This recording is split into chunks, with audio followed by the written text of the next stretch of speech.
ወደ ጫካ የገባንበት ምክንያት ምንድነው የሚለውን ነገር ትንሽ ለማለት ፈልጋለሁ።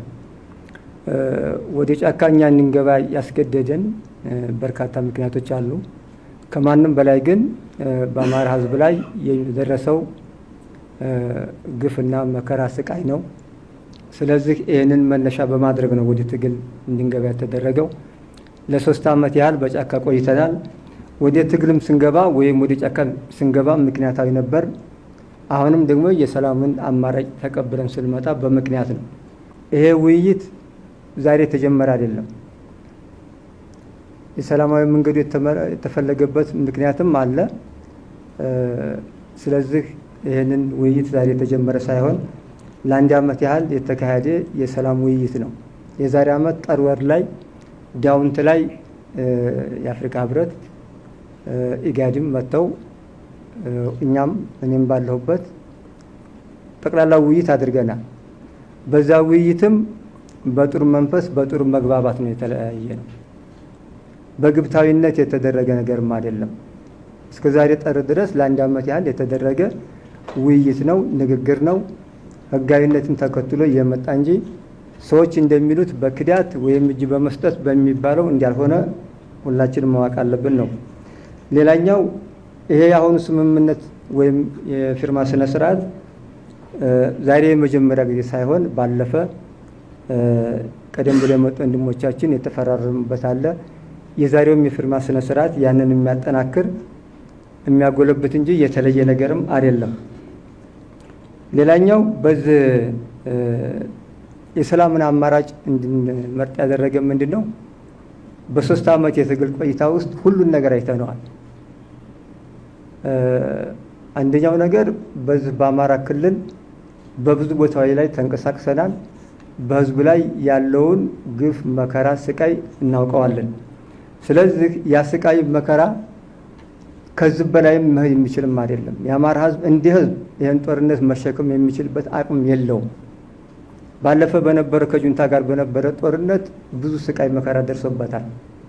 አሁንም በፋኖ በነበረው ትግል ለ3 ዓመት ያህል ብዙ ስቃይ መከራም ደርሶበታል። ሰላም የለም፣ ልማት የለም። በሽተኞች ወይም ደግሞ እናቶች ከቦታ ቦታ እንደፈለጉ ሂደው መታከም የማይችሉበት ደረጃ ላይ ነው ያለው። ትምህርት ቁሟል ማለት ይቻላል። ስለዚህ ይሄ ችግርም እኛን ያሳስበናል፣ ያስጨንቀናል። ይህም ስለሚያሳስበና ስለሚያስጨንቀንም የሰላምን አማራጭም እንድንወስድም ያስገድደናል ማለት ነው። ስለዚህ ይሄንን ስቃይ በመቀነስ በአማራ ክልል ብቻም ሳይሆን እንደ ሀገርም ያለውንም ችግር በመፍታትም የራሳችንን ድርሻ ማበርከት አለብን ብለን እናምናለን። ሌላኛው ትግሉ አሁን እንግዲህ ሁላችንም እንደምታውቁት በርካታ የፋኖ ኃይል አለ። የፋኖ ኃይል በዚህ በአማራ ትግል ላይ ብዙ ጣልቃ ገብነት አለ። ከውስጥ እስከ ውጭ በፍላጎት ትግሉንም ወይም አጠቃላይ ፋኖንም ወደ አንድ ሊያደርገው አልቻለም። በዋነኛነት ይህን ትግል በበላይነት የሚመሩት ወይም ደግሞ ተጠልፏል። የተጠለፈውም በህወሓት በሻዕቢያና በግብጽ ነው። ከነኚህ ሰዎች ጋር ሆኖ የአማራን ጥያቄ መመለስ ይቻላል ወይ ነው? እንደ ሀገርም የኢትዮጵያንና የኢትዮጵያን ህዝብ ጥያቄ መመለስ ይቻላል ብለን ካሰብ አይቻልም። ከነዚህ ኃይሎች ጋር ሆኖ በምንም ተአምር የአማራን ጥያቄም ሆነ የሀገራችንን ጥያቄ ማስመለስ አይቻልም የሚል እምነት አለ። አሁንም ሀገራችን እያተራመሱት ያለ ህወሓት፣ ሻዕቢያና ግብጽ ናቸው። ብር ይመድባሉ፣ ተተኳሽ ይሰጣሉ፣ መሳሪያ ይሰጣሉ። አሁንም አገሪቱ እንዳትረጋጋ እንዲያውም ጦርነቱ እዛው አማራ ክልል ላይ እንዲካሄድና ትርምሱ እዛው ባለበት እንዲቆም ህወሓትም ቢሆን ሻዕቢያም ይሄ ጦርነትን በሩቅ ማስቀረት የሚል ሳይንስ አለ በሚሊተሪ ሳይንስ። ስለዚህ ወደ እነሱ ማንኛውም አይነት እርምጃ እንዳይወሰድ፣ ትንኮሳ እንዳይደረግ ጦርነቱ እዛው አማራ ክልል ላይ ትርምሱ እዛው አማራ ክልል ላይ እንዲቀጥል የሚያደርጉበት ስትራቴጂ ነድፈው እየሰሩ ነው ያለው። ይሄንን እኛ መቀበልም አንችልም። እንደ አማራ ምንም እንኳን በአማራነታችን ተደራጅተን ብንታገልም ብናታግልም የኢትዮጵያን ህዝብና ኢትዮጵያን በመርሳት አይደለም። አማራን ከኢትዮጵያ ህዝብ ከኢትዮጵያ መነጣጠል አይታሰብም። አማራ ከኢትዮጵያ ህዝብ ጋር አማራ ከኢትዮጵያ ጋር ውህድ ነው። ለሰከንድም የምትለየው ነገርም አይደለም። ስለዚህ የሀገራችንም ችግርም ስለሚያሳስበን እኛ ይህንን አማራጭ እንድንወስድ አድርጎናል ማለት ነው። በዚህ በፋኖ ትግል ሌላኛው ያለው ችግር ምንድን ነው? አክራሪ ብሔርተኝነት አለ። እኛ አክራሪ ብሔርተኝነትን አንፈልግም። ምንም እንኳ በአማራነታችን ተደራጅተን ብንታገልም ብናታግልም አክራሪ ብሔርተኝነትን አንቀበልም። አክራሪ ብሔርተኝነት ለ35 ዓመት ያህል ከዛም በላይ አየ ነው። አገር ሲያፈርስ ሲበታትን ወይም ለመበታተን አደጋ ላይ ሲጥል አየ ነው። አንድም ቀን ሰላምን አግኝተን አናቅም። እንደ ሀገር እንደ አማራ ብቻም ሳይሆንም እንደ ሀገር በሁሉ ቦታ ላይ ያለውን ግጭትም እልቂትም የሀብት ንብረት ውድመትንም ሁላችንም ስለምናውቀው፣ ስለዚህ አክራሪ ብሔርተኝነት ለአማራ ህዝብም አይመጥንም፣ ለሀገራችንም አይመጥንም፣ አጠቃላይ ለህዝባችንም አይመጥንም ብለን እናምናለን።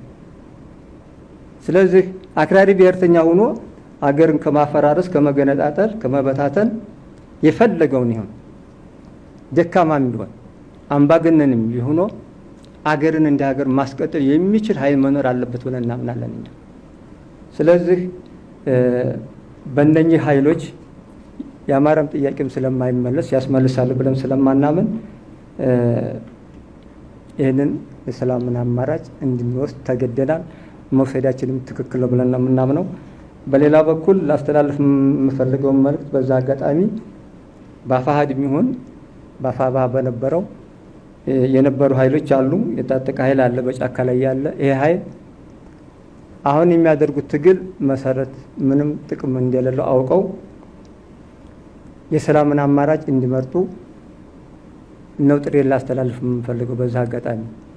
ስለዚህ የህወሓት ተላላኪ ከመሆን የግብፅ ተላላኪ ከመሆን የሻዕቢያ ተላላኪ ሆኖ አገራችንን ከምናፈርስና ከምናተራምስ የክልላችንን ህዝብም ሆነ ሰላሙን ከምንነሳው ከምናተራምሰው ከዚህ ተቆጥበን የሰላምን አማራጭ ወስደን ከህዝባችን ጋር ሆነን ከክልሉ መንግስት ጋር ሆነን ከፌዴራል መንግስት ጋር ሆነን የክልሉንም ሆነ የሀገራችንን ህዝብ ችግር በጋራ መፍታት አለብን ብለን እናምናለን። ስለዚህ ይህንን ችግር ለመፍታትም ለማስተካከልም የሁላችንም ቀናነት ይጠይቃል። በክልሉ መንግስትም ቀና መሆን አለበት፣ በፌዴራል መንግስትም ቀና መሆን አለበት፣ በእኛም ቀና መሆን አለበት። ቅንነት ካለ የማንፈታው ችግር የለም ብዬ ነው የማምነው።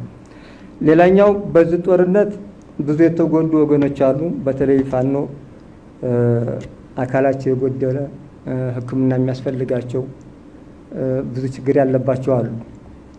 እነኚህን በተለይ ዲያስፖራውም ሆነ በውስጥም ያለ ህዝብ እንዲረዳቸውና እንዲደግፋቸው ሕክምና የሚያገኙበት የሚረዱበት የሚደገፉበት ሁኔታ እንዲፈጠርና እንዲረዷቸው ነው ጥሬን ላስተላልፍ የምፈልገው። አመሰግናለሁ።